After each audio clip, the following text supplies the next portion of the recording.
தமிழகத்தில் இந்த ஆண்டில் இதுவரை 4,68,000 பேர் நாய்க்கடியால் பாதிக்கப்பட்டுள்ளதாகவும் ரேபிஸ் தொற்றால் 24 பேர் உயிரிழந்துள்ளதாகவும் பொது சுகாதாரத்துறை தெரிவித்துள்ளது.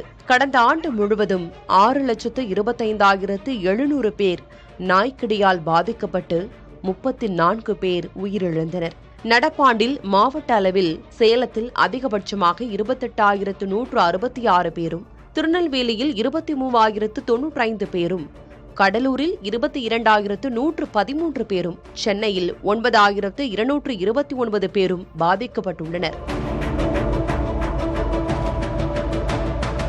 கடந்த சில ஆண்டுகளின் நாய்க்கடி தரவுகளை ஆராய்ந்ததில் நாய்க்கடியால் பாதிக்கப்படுவோரில் 60 விழுக்காட்டினர் ஆண்கள் என தெரியவந்துள்ளது.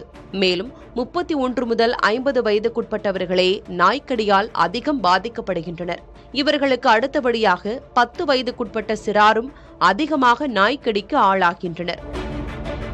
உச்சநீதிமன்ற தலையீட்டுக்கு பிறகும் நாய்க்கடி அவலம் ஆண்டுக்கு ஆண்டு அதிகரித்து வருகிறது. பொதுமக்களின் வாழ்வுக்கும் பாதுகாப்புக்கும் மிகப்பெரிய அச்சுறுத்தலாக உருவெடுத்துள்ள இந்த பிரச்சினைக்கு தீர்வு காண்பதை தமிழ்நாடு அரசு முதன்மை முன்னுரிமையாக எடுத்துக்கொண்டு செயல்பட வேண்டும் என்று சமூக ஆர்வலர்கள் வலியுறுத்துகின்றனர்.